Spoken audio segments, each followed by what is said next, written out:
Folks, welcome to an all new So Bad It's Good. This is your pal Ryan, and this is your Monday episode. We are doing it all over again. We have a great week of shows lined up for you, and we're starting today off strong. How is everybody doing out there? Are you guys good? How was the weekend? Did you have a strong weekend, a mellow weekend, a bad weekend? I hope it was great. Listen, I went to Vegas, I told you, with my dad. I took him to go see the Eagles at the Sphere. There is nothing like seeing the excitement on a 76-year-old man's face when the Eagles comes out and he's blown away by the technology of the Sphere.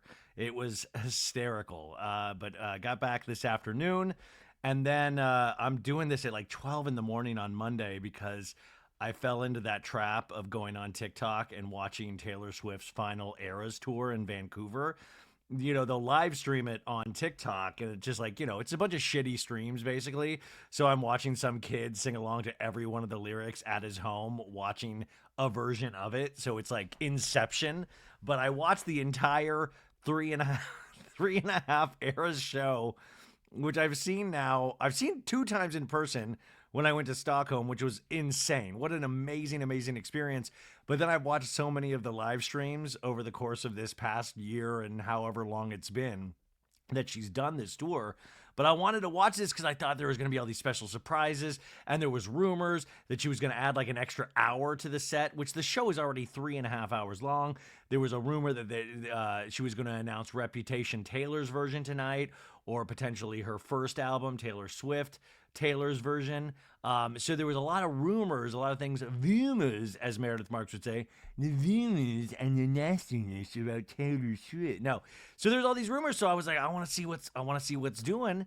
By the way, any one of the Taylor Swift shows is amazing to watch, but I was kind of wondering, and then nothing really happened. I mean, it was great. Her surprise songs I think they were incredible. We'll go over to that in a second, what the surprise songs were. But she did not announce any of the Taylor's version. She didn't add another section to the show, which really would have been kind of impossible if you think about it. But that's really how society is nowadays. It's so much speculation, so many rumors, so much misinformation out there that it even trickles down to Taylor Swift. Like I was like, oh my God, is Trisha Paytas going to come out with Taylor Swift? Are the aliens going to make contact through Taylor Swift and she's going to announce the aliens are here? We're going to get to the aliens in a second, by the way. I'm big on alien TikTok right now. By the way, they need to ban TikTok because I'm wasting way too much time on it at night, and it's keeping me up. I'm like doing it to mellow out, and then I'm just up on alien TikTok. You guys on alien TikTok, you know what I'm talking about. If you don't, well, I'll try to explain it in a second, even though I don't know if you can really explain it. But today we have two amazing guests that I found on TikTok. So no matter what people say about TikTok, there is so many amazing things that I've seen because of it. And our two guests today are two people, like I said, that I found on TikTok that just make me laugh so damn much. And they have this amazing podcast now together called Camp Counselors that's been out for a minute. And I got the opportunity to talk to them while I was in New York in person at the Betches offices. And I couldn't have loved them more. There's this thing of like, oh, are they going to be assholes? Like when you meet people or talk to them in person, and they were just the loveliest dudes. And I think we really hit it off. And I talk a lot about them and their content creation, but also we get into Housewives, Wicked. We run the pop culture gamut. So I thought it was perfect for a pop culture roundup. So if you're here to listen to our two guests, there's a time stamp where you can skip right to it, unless you're watching on YouTube and then there's a separate video. But I'm going to do a mini pop culture roundup, just me and you, talking about some of these things that just happened today and this weekend, including the Jay-Z news that just broke tonight or this afternoon. But our guests today are Zachariah Porter and Jonathan Carson, and they're the hosts of this podcast, Camp Counselors. But these guys, you will know them. If you don't know them, you will know them. But Zachariah's characters are second to none. He does a mom character. I'll play you some audio when we get closer to the interview. He just makes me laugh so much. And Jonathan has these Zillow reviews where he'll take a Zillow listing and go through it. And they both crack me up in such different ways. And I think that's why they're such a good team together. And I always say the best compliment I can give any guest is, oh, I wish I went to high school with these guys. I'm like, oh, I wish I knew them in high school. I wish we'd been friends when I was younger. That was the vibe, but I was just so damn excited. And so they're coming to the Wiltern in Los Angeles because Zachariah's on a full tour right now, and Jonathan opens up for him. So we're going to go see him at the Wiltern later in 2025, and hopefully we'll get to have him on again. So I'm just thrilled. And I hope you guys, if you don't know him, I hope you stay around for the interview because I think you're going to love him. But if you do know him, you already love him. And all I can say is that I hope I did them justice because I always just want to show off how damn good they are, like how talented these guys are. And once you're done with this interview, go to their TikToks or go to their Instagrams and just go through. I swear to God, you're going to have hours and hours of just laughter. And that's what it's all about. We need things that make us feel good. We need things that feel like home or that makes fun of characters that we grew up with or that we were around. I mean, I don't know. It was so great because if you go on the Betches Instagram, Zachariah did his mom character at the Betches offices, and I was watching him film this before we went into the interview, and it was so great because Jonathan's like giving Zachariah notes, and it was so fun. Just that thing of like watching something and you're trying to like withhold a laugh because it's so funny. And I just love that. I mean, I need that so much in my life of just laughter, of just stupid laughter, and that everything can be funny. I mean, there is so much tragedy in life, right? But there are certain ways that we can choose to look at things. And I believe these guys' comedy, it just, I don't know. I can't say enough good things. So those are our guests today. Now, Sophie, unfortunately not here today because she is on her honeymoon. She is in Japan right now with her husband, which is so exciting. But we got great guests all week. And then, of course, we do the Beverly Hills recap, the Salt Lake recap, and I threw in a Southern Charm recap because I had to talk about the Southern Charm guys, Bapa Do, Bapa DTD. So go listen to those if you haven't already, but those are coming at you again this week. So we've got plenty of good stuff. If you are a Patreon member, remember tonight at 6 p.m. Pacific Standard Time, we're doing our So Bad It's Good holiday Patreon Live. So join us for an hour of fun where we can talk about anything that you want. I'll be wearing a Santa's hat, I'm sure. And it's always, the lives are really fun. So come join. If you can't join, the video and audio will be available to you at any point if you want to check it out. And if you want to join, patreon.com/so bad it's good. And yeah, that's it. Come join us. But thank you guys so much for all of your support. I'm still getting messages from people that I was on their Spotify top list, and all of that shit just blows me away. And I was trying to explain it to my dad how like streaming works. I've explained to my dad how streaming works, I think now for the last 10 years. And it's becoming like tradition where every time I see him, I explain to him how streaming works again. And he says, oh yeah, no, I got it. I get it now. I get it now. Like when we went to saw the Eagles of the Sphere on Saturday night, he, even though I had explained it to him, I've been to the Sphere before, I sent him videos. He didn't realize the videos were projected all around the Eagles, like up into the ceiling. He thought it was the video on the outside of the Sphere when you're walking up, and then it was just like the band. And I was like, Dad, how did you not? I said, I've sent you videos, which means you either just didn't watch the videos or you're going blind. You're fully going blind, Dad. And so he was blown away. That Sphere, man, it is just insane, the technology. But I always recommend, whether it be Taylor Swift or any artist, pick an artist when you're young, and hopefully it's a good artist, and then follow them the rest of your lives. Follow them through the ups and the downs of their career. Follow them through the ups and downs of your life, and you will be a better person for it. You will learn so much. I mean, truly, I'm not even joking. And for my dad, I know that band is the Eagles. My dad started seeing the Eagles in 1976, I think, is when they formed around that time. And he first saw them, I think he said, in Ohio.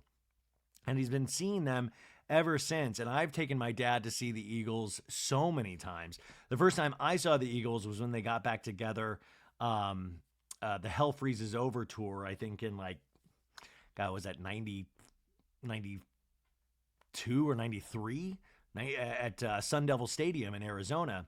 And, it was my dad's music, but it was so great. I was so into it. And the Eagles were one of those bands, even though the Big Lebowski, the movie, has that great line from Jeff Bridges of like, oh man, I fucking hate the Eagles. Oh, fuck. Like I love that so much.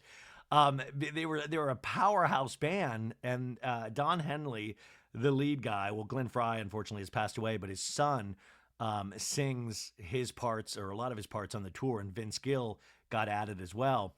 But there are so many great songs that the Eagles obviously do, and also Don Henley just had this amazing solo career with "End of the Innocents" and Boys of Summer. Just, I personally love that music. And it was that music, like I said, you were kind of at the mercy of what your parents listened to when you were a kid, because streaming didn't exist. So you would just take whatever they had. And there was a lot of stuff that didn't really hit me, like my mom's music, like Michael Bolton and Kenny G. Like I listened to it, but it didn't hit me like, like the Eagles. I'm like, okay, I understand this. And the Eagles or Don Henley, they would write these really sappy songs. Like there's this song on the Hotel California album called Wasted Time. And it's like this really sappy love song about this guy going like, did I waste all this time in love? And I remember as a kid, like 10 or 11 years old, I would have these intense fantasies of like heartbreak. I would be like, I would be vision boarding. I would be manifesting eventual heartbreak, like as a 10-year-old kid, or his song Heart of the Matter off the End of the Innocence album. And I just remember being really, I was such a weird, imaginative kid, but the imaginative kid was like an old, weird poet soul. And I'm not even good at writing poetry, but I would fantasize about heartbreak. How weird is that? But we saw him then, and then I've taken my dad to see the Eagles a bunch. I mean, like, I took him to see them in January or February. But it's one of those things, since Mom passed, I want to make sure I try to do these big things as much as possible for him. And I was talking to Dad this weekend, which, by the way, Bill Bailey says hi to you guys. I said, well, Dad, life isn't forever. We know that now. When we gotta celebrate while we're here. And there was this thing in Vegas, and they say sometimes, and I'm speaking mainly for my dad, not for me, is the second year after somebody passes is sometimes tougher than the first year. And I see that with my dad a lot. I mean, some of the light in who he has been has kind of gone out, and I'm really hopeful that he will get that back. But I mean, it's just such a steep learning curve after being with somebody for that long. And it was interesting in Vegas. He just kept saying, oh, Mom would love this. Mom would love this. Or, and at the Sphere, he's like, oh, Mom would be blown away. And I was like, well, they're very strong believers in heaven and things like that. And I said, hey, well, if Mom's in heaven, she's probably got a better light show than they do at the Sphere. She's probably got a really amazing light show. But it is that interesting thing, right? Well, I swear to God, we'll get to the pop culture in a second, but I just wanted to share this with you really quick. It is that weird thing as you get older, is that you start not taking care of your parents in a way, but also taking care of them or try to reach out to them emotionally. It's like a reverse Cats in the Cradle, that song about a father and a son, and eventually the son can't play catch with the dad anymore because he's busy.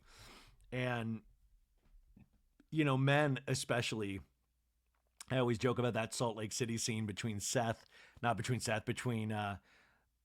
John Barlow and Justin, Whitney's husband, eating the smashed taters, and they can't really express their emotions because they're dudes. So they're just like, hey, the smashed taters here they're really good. We should get the smashed taters. And you don't talk about the actual feelings that you have.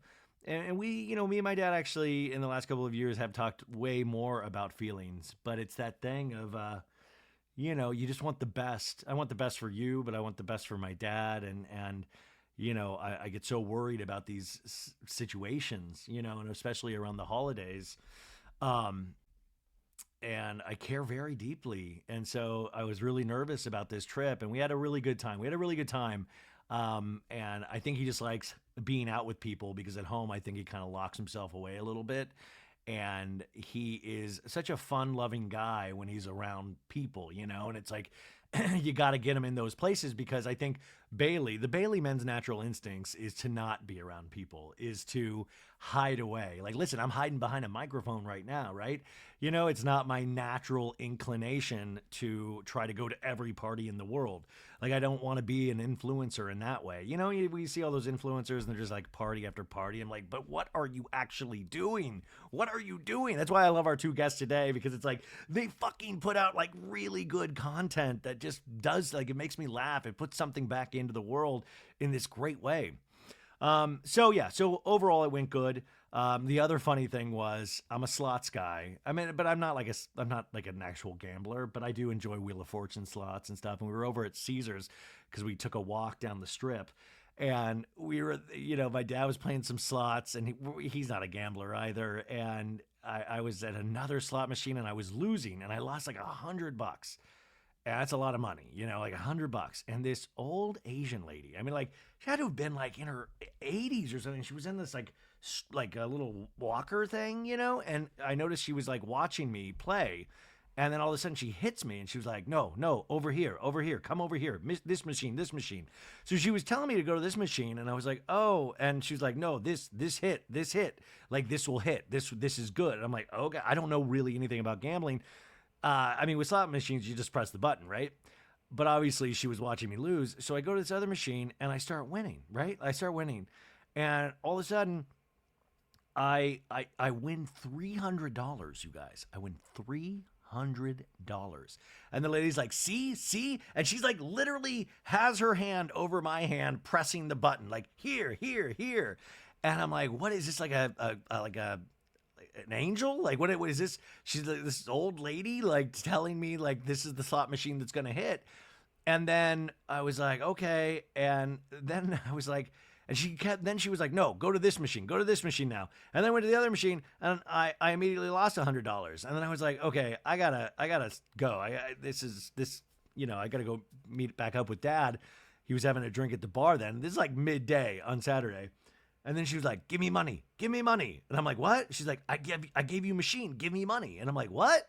And then so I'm like, okay. And I gave her $50. I gave her $50. And she goes, more. And I'm like, what? She's like, you own 300. And I'm like, what?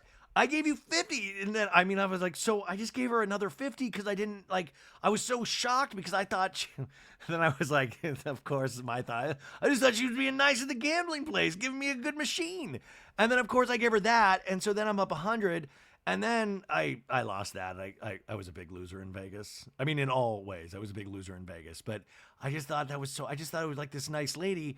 And then it was just this lady that probably didn't have money, just goes around and looks at losers who's losing and like points them in the right direction and then spends their money and hopes they win and then takes a cut of that money. God, you gotta love Vegas. You got to love Vegas. Okay, finally, let's get to some pop culture stories. We're only 18 minutes into the show. Okay, let's start off with some great news. She's finally here, folks. Lindsay Hubbard and her boyfriend Turner Coufet have given birth to their first child, a baby girl, and she, in an Instagram post, she's here. And we saw both of the parents' hands and the little baby's hand, and their girl's name is Gemma Britt Coufet. And it's gotten over 200,000 likes. Because, by the way, if that baby post only got 30,000 likes, I would have told Lindsay, give the baby back. But that 200,000, once you crack that 100,000 like barrier, that's a good baby. That is a good baby. No, but it's just so damn cute, and I'm so excited. I know she was trying to induce her pregnancy by eating spicy food and doing all sorts of weird, crazy things. I had money on last Wednesday, her giving birth, and it seems like it has happened over the weekend. So I am so damn happy for Lindsay Hubbard. And I think, it's like one of those things is that she seems like she has wanted to be a mother for so long, and I think she is going to be this fantastic mother. Who knows what her future holds in reality television at this point. I know she's on the upcoming season of Summer House. I mean, she's obviously this very strong-willed person, and people have really strong opinions about Lindsay Hubbard. But I've always just really, really loved her, and I think I'm so excited to see how this baby benefits from having such a strong, powerful mother that obviously is already so in love with her child, but also how this baby changes Lindsay. like how it almost maybe might bring out sometimes the softer side of Lindsay, the softer side of Lala Kent, as we've said. So that is so, so exciting. So congratulations to Lindsay Hubbard. We've got so much television to watch this week, folks. Almost too much television. Can you do it? Can you watch this much television? Well, let's give you a rundown of what's coming up this week. I'm sure tons of things are going to be left out of this list. Tonight, Sunday night, this is Monday you're listening, but remember, you got to go back last night, watch Real Housewives of Potomac. They had episode 10. You had Married to Medicine, season 11, episode 3. There have been 3 episodes of the new season of Married to Medicine, and I wish more people were talking about it. I should be talking about it more, but it's out there. Start your Married to Medicine journey at any point. The water is fine. Jump on in at any time. Now, Monday, you got Below Deck Sailing Yacht. Let's see what this Yahoo Gary does this week. I love Captain Glenn so much. I think Captain Glenn is just a good guy. They stained the couch. Gary and this other guy were like throwing things, and like blood got all over the fancy couch. And Captain Glenn was livid at these guys, rightfully so.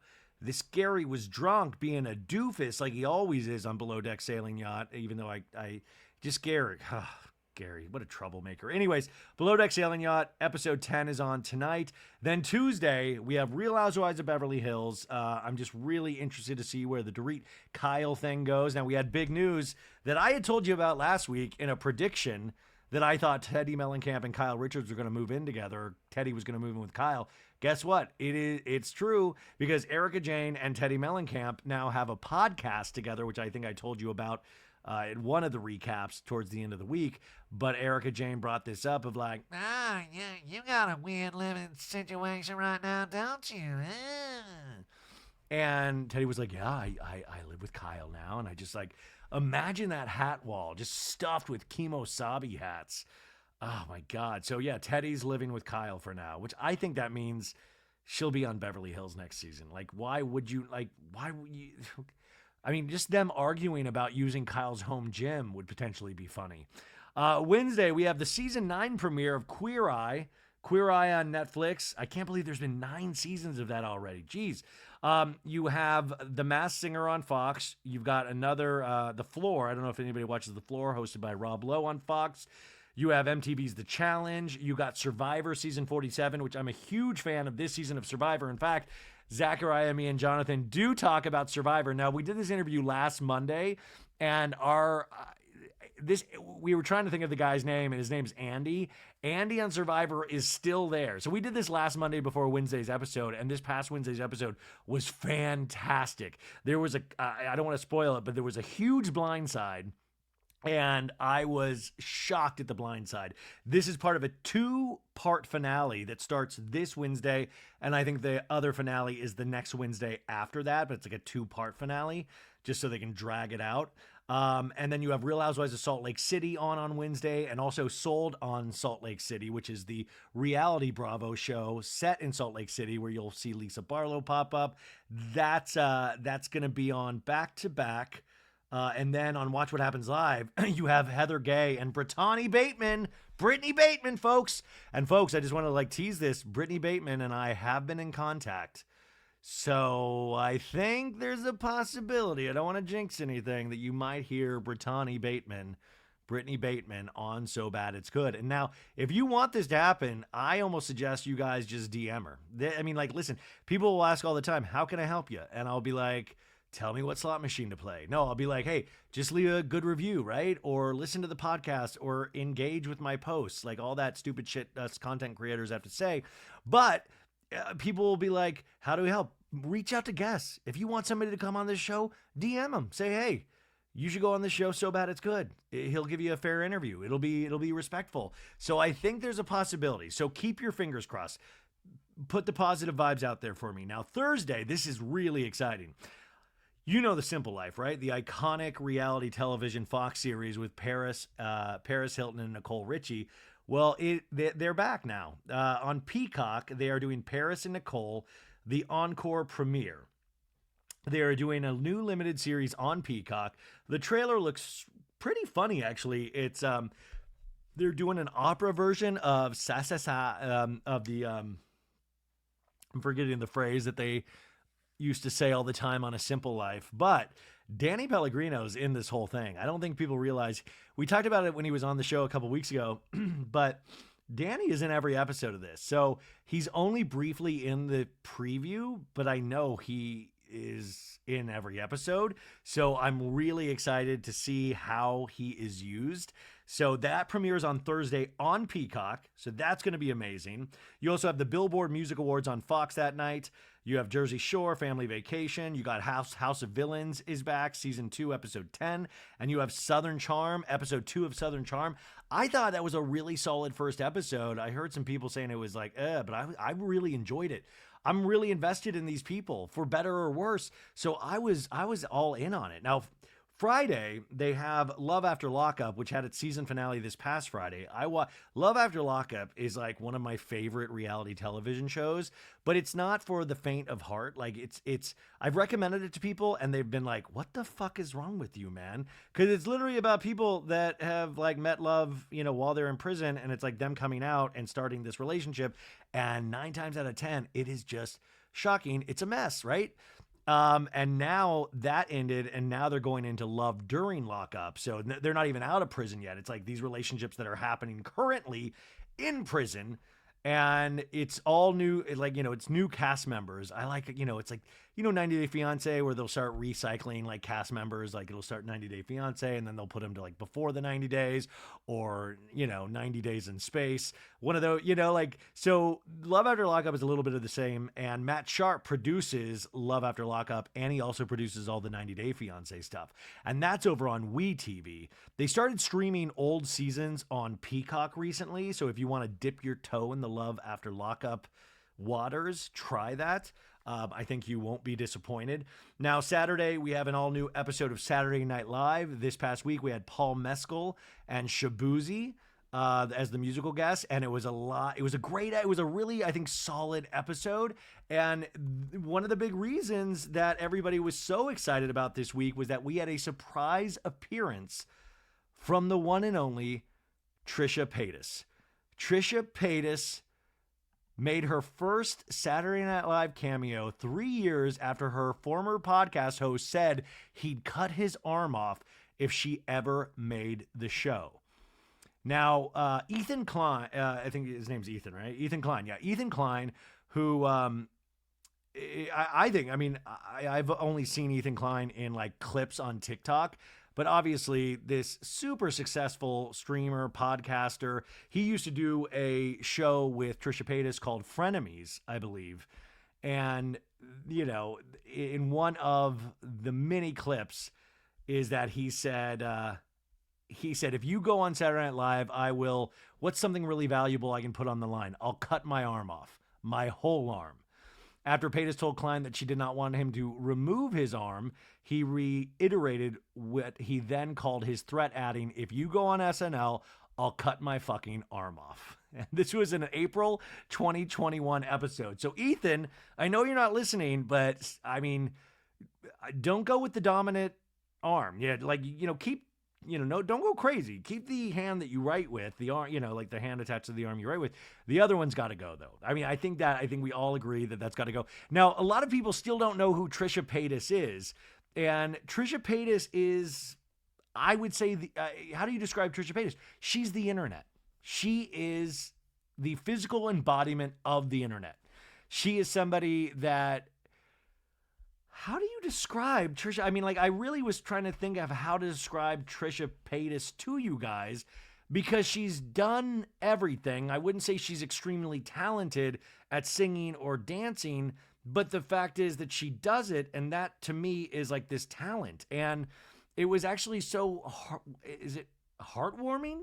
It was kind of heartwarming to watch her pop up on SNL, because you knew that was like one of her dreams. And this is somebody that has, made a very good living, being a YouTuber and a podcaster.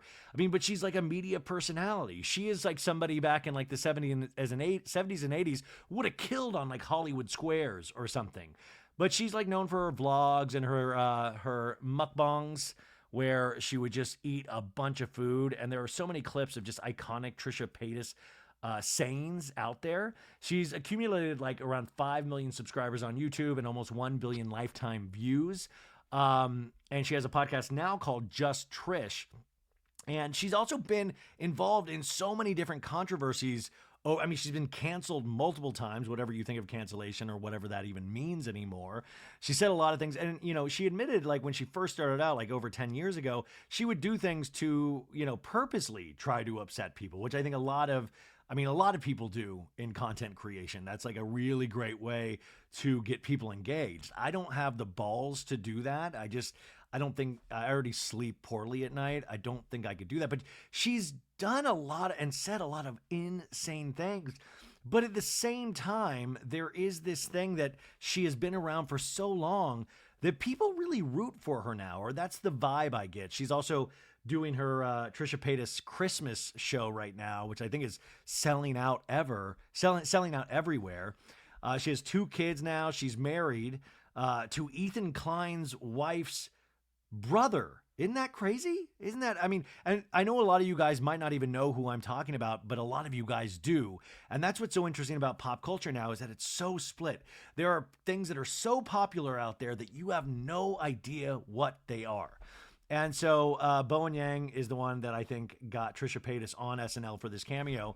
But it looked like she really, obviously, SNL, no matter if it's good or bad anymore, who knows? That's in the eye of the beholder. It still is everybody's dream. There were so many dreams as a kid. Like I said, I dreamt about being heartbroken as a kid, but I also dreamt of being on SNL, and I got to go through the Groundlings program, and it is a dream, man. I've told you before, I got to go visit SNL once and get on that stage, and there's just so much. And my dad had me start watching that with him when I was a kid, and I've seen like every damn episode, even when I'm just like, God, this sucks. But then sometimes there'll be that one thing that's like really funny, or even 2 or 3 things, and you're like, wow, it's a really great show. If 3 things in this hour-and-a-half episode is good. So yeah, Trisha Paytas popped up on SNL, and that was very huge. I'm excited to hear Trisha Paytas talk about it. She also has a new podcast with what's her nuts? Oh, Tana Mongo. Mongo? How do I even say Tana's name? She's another. I like Trisha Paytas better than I like Tana. Tana does a podcast with Brooke Schofield, who was also involved in a bunch of. They're all involved in drama. And then of course you have the Brianna Chicken Fry internet personality podcaster who just recently split up with Zach Bryan. And then she had a podcast called Plan Brie with her childhood friend Grace O'Malley. And now that podcast is going away. And I feel like Brianna Chicken Fry kind of threw her childhood friend Grace O'Malley under the bus. And now Brianna Chicken Fry's out there going to Taylor Swift and doing like her lip sync videos on TikTok again. And I just feel like, man, it really is interesting how Zach Bryan completely changed Brianna Chicken Fry for like their year relationship. And now she's like back to doing like content stuff. But it's like, it almost reads like she threw her friend under the bus because her friend also had to deal with so much shit because of the Zach Bryan relationship. Okay, I just went off on a rant. I'm tired, you guys. I'm probably not making any sense at all, but I just had to get that out. Okay, I want to do a trigger warning. I want to talk about some intense stuff. I'm going to talk about Jay-Z. I'm going to talk about Diddy for a second and some new allegations that are out there right now. We're going to use some strong language, so skip past this if that is going to be something upsetting to you. But I think, obviously, with the Diddy thing being in the news so much in this past year, a lot of the rumors about Jay-Z, a lot of the rumors about other celebrities keep coming up. Well, we got one of the first shoes to drop on Jay-Z this afternoon. And I'll read you that, and then I'll read you Jay-Z's statement, and then I'll read you the lawyer's statement.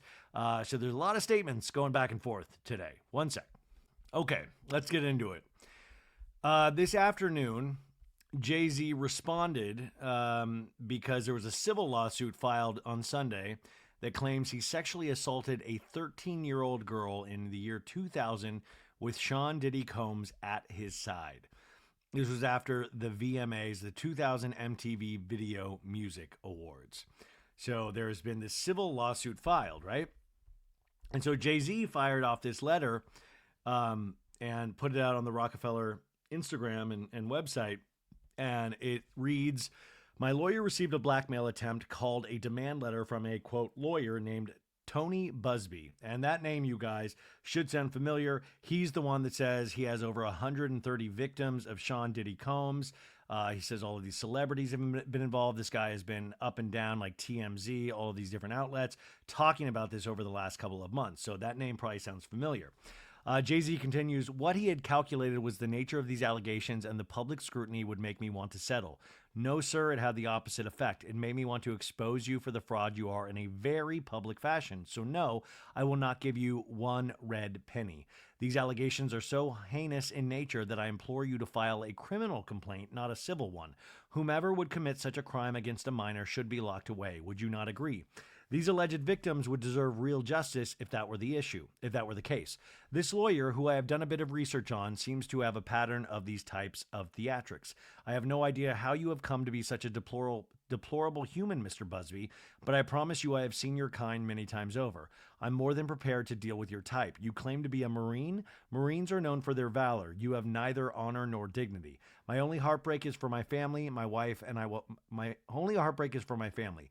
My wife and I will have to sit our children down, one of whom is at the age where her friends will surely see the press and ask questions about the nature of these claims, obviously talking about Blue Ivy here, and explain the cruelty and greed of people. I mourn yet another loss of innocence.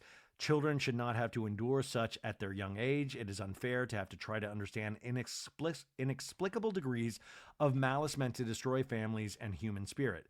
My heart and support goes out to true victims in the world who have to watch now how their life story is dressed in costume for profitability by this ambulance chaser in a cheap suit. You have made a terrible error in judgment thinking that all celebrities are the same. I'm not from your world. I'm a young man who made it out of the project of Brooklyn. We don't play these types of games. We have a very strict codes and honor. We protect children. You seem to exploit people for personal gain. Only your network of conspiracy theorists, fake physics, will believe the idiotic claims you have levied against me that, if not for the seriousness surrounding harm to kids, would be laughable. I look forward to showing you just how different I am.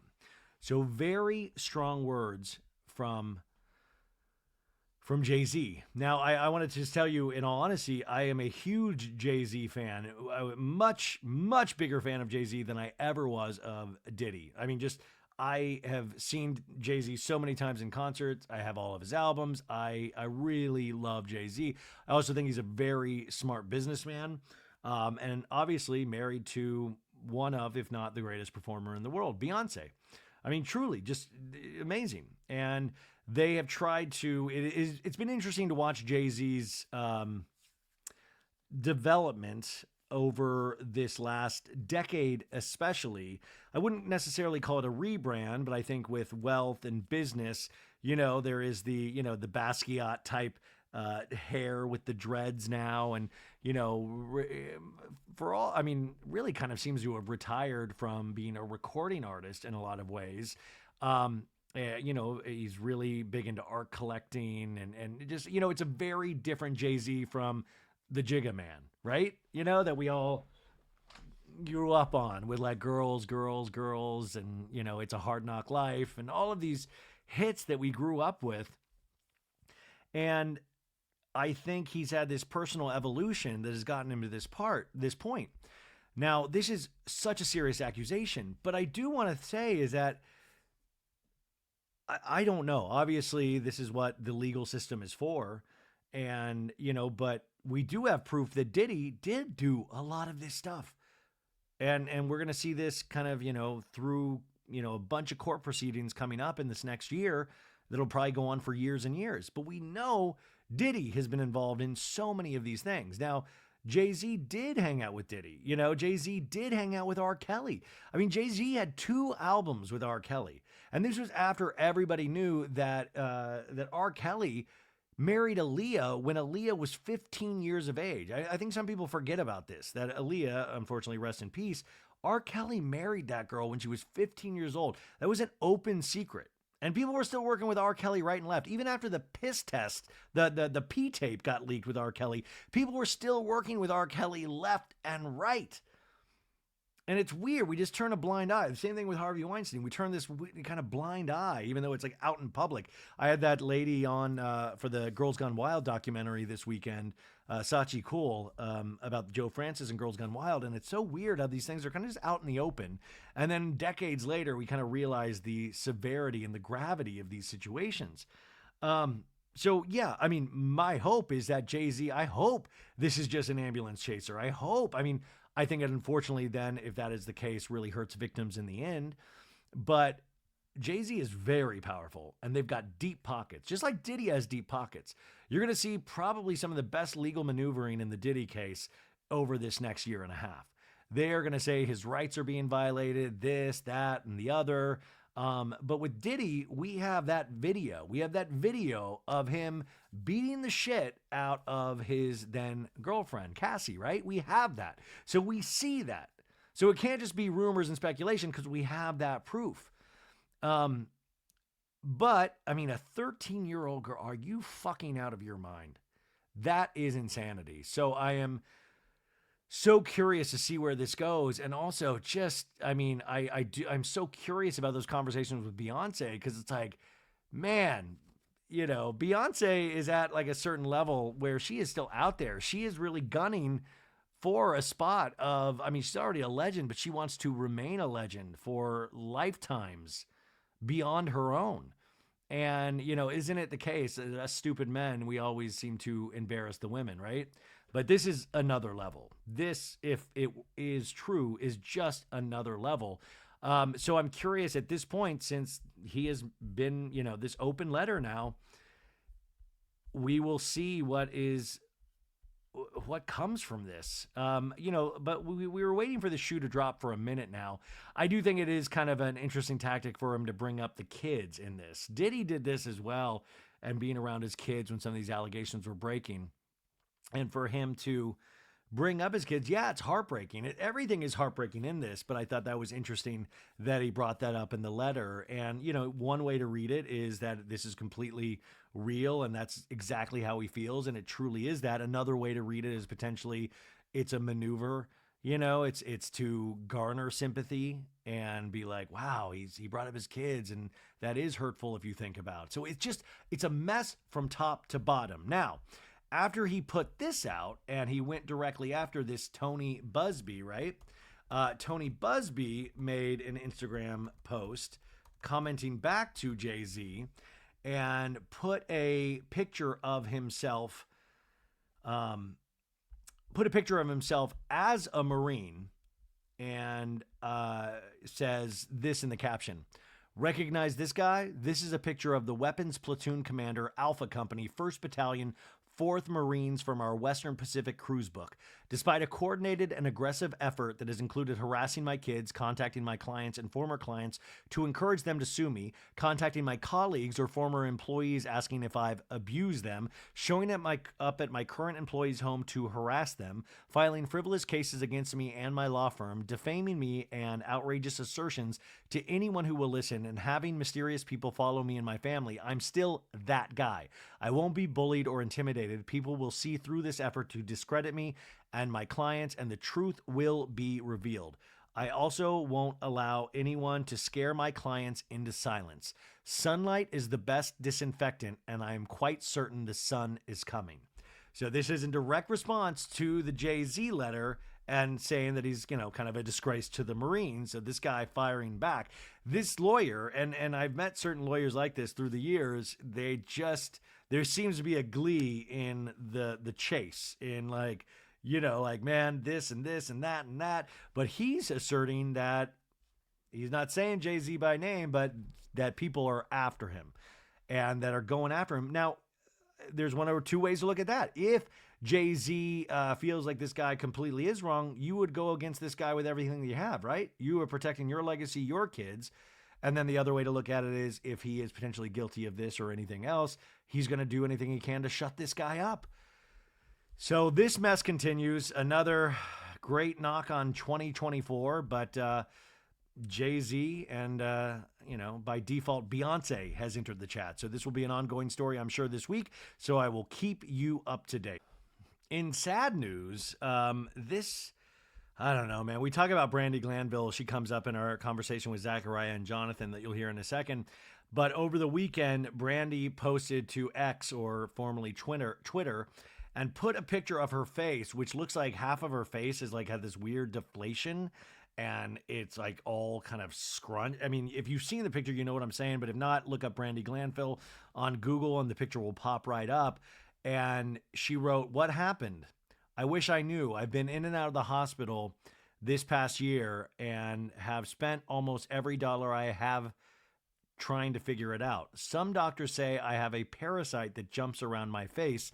Some say it's stress-induced edema. I personally say it's Bravo."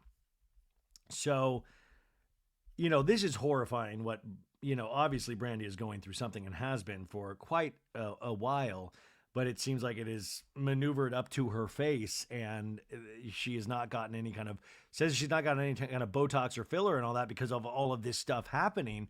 And it is just so brutal if you see this picture, but she's the one that posted this. But I will say, I hate how it always comes back to, I blame Bravo. Now, of course, she's trying to get a legal case against Bravo going, and has had some failed attempts thus far. So I just hate with any of these, there's never any kind of personal responsibility taken. Like, maybe just stop drinking. How about that? Like, maybe start, like, that can't help the face either, right? I know these are harsh words, but I've always liked Brandy in the past on the show, and you always saw at the same point that at some point down the line, there would be issues for Brandy. Like, there would be issues if certain things weren't taken care of. And it feels like she is in that place right now. But I sometimes just wish she'd be like, man, I don't know. Life is so crazy. It is so hard. And I do not think I would be at this point where I need money and I'm scared. And I sometimes thought reality TV was going to pay my bills for the rest of time.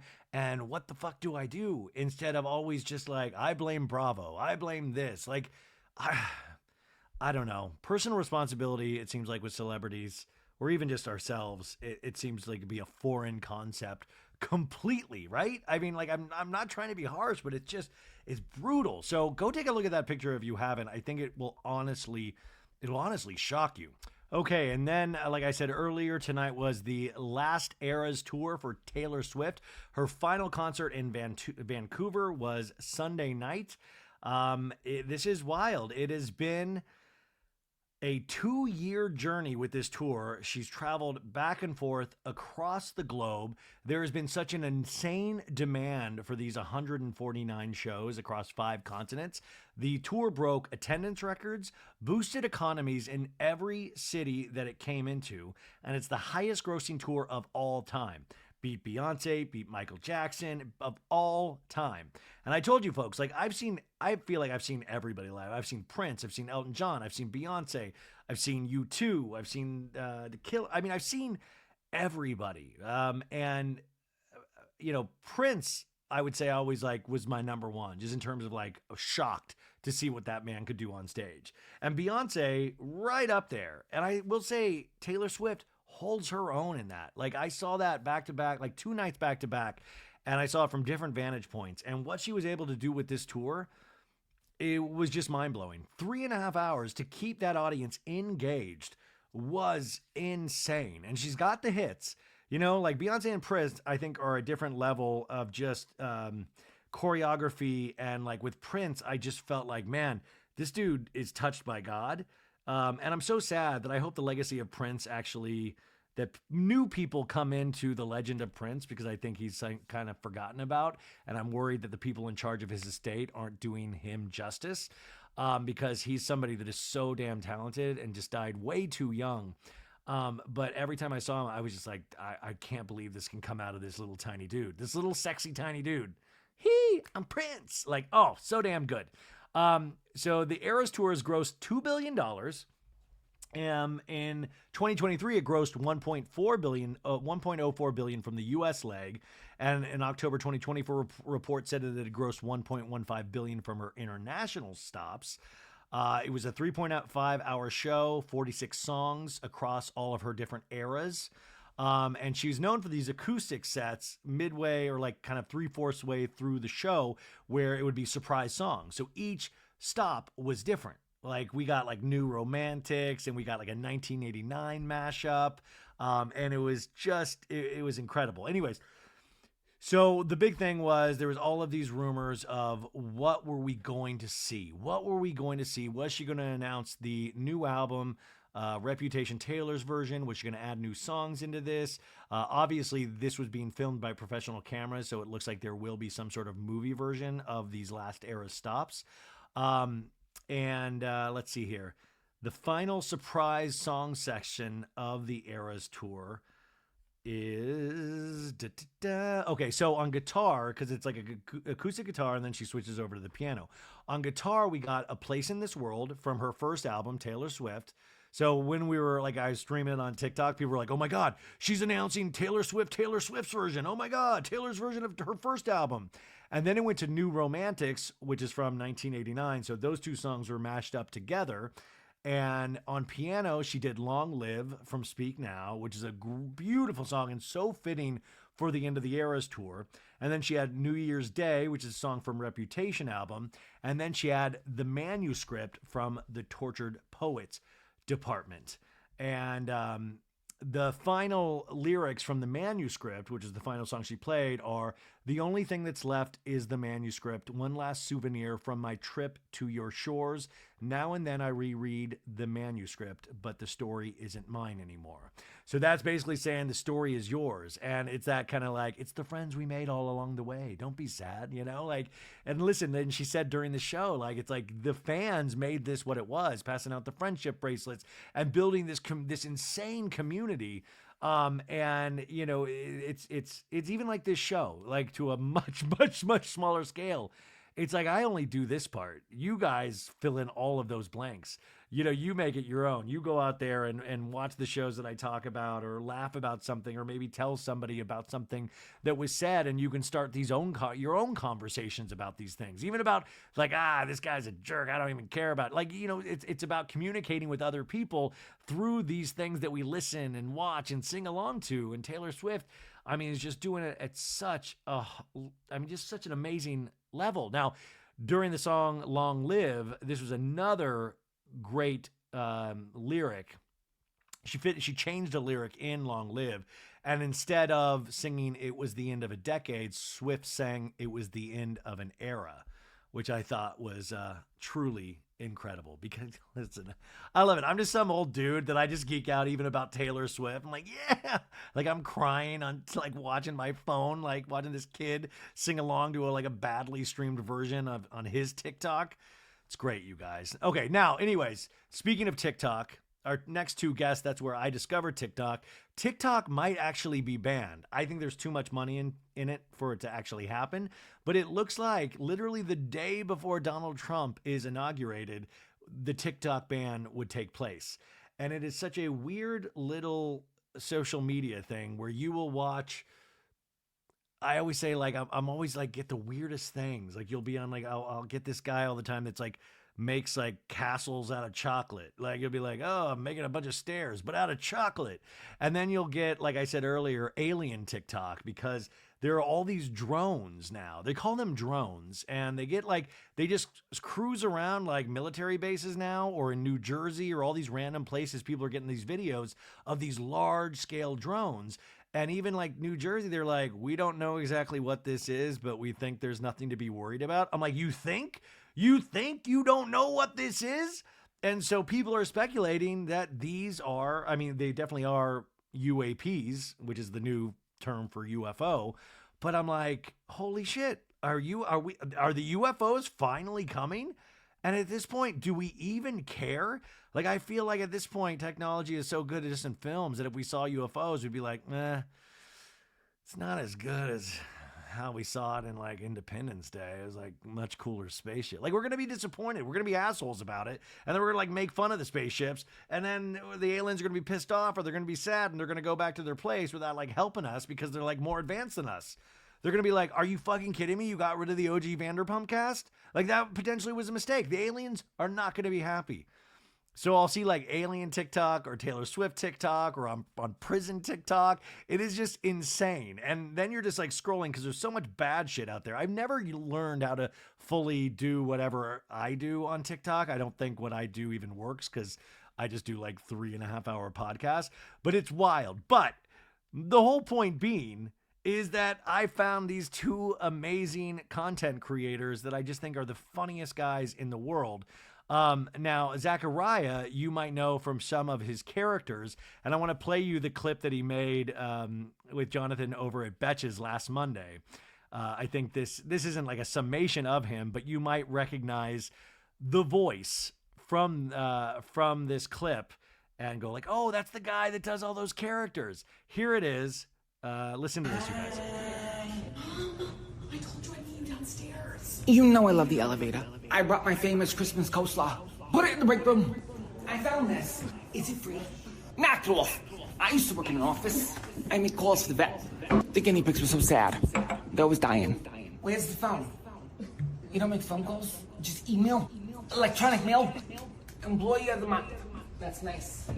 Good company. There's a pain in her eye. I'm sad for her. This sounds good. You hear me? I'm talking about. I used to work with a woman named Carol. She was a bitch. Who do you eat? She's got headphones and she's eating Sour Patch Kids. I met a woman downstairs. She's never heard of you. Why are there M&Ms in the coleslaw? There's cherries in the bottom. Take a bite. I am proud of you. And you're so smart. You make me freaking cry right now. Gigi would be so freaking proud of you. Okay, you got to see the visual along with that because it'll make more sense when you go to Instagram and go to Betches and see the visual because I don't know, his voice cracks me up so much. Anyways, let's get to these guys right now. I am pleased to finally have on Zachariah Porter and Jonathan Carson. They are the co-hosts of the Camp Counselors podcast. Zachariah's on tour right now. We talk all about that and tons of other things. Come back on Tuesday for all new pop culture roundups, all new guests, and then the recaps later in the week. And join us on Patreon tonight, 6 p.m. Pacific Standard Time. And also, remember, there are timestamps, so you don't have to listen to me babble on this pop culture roundup. You could have just skipped to the guests. Just read the timestamps. Okay, here they are. Bye, guys. Have a great Monday.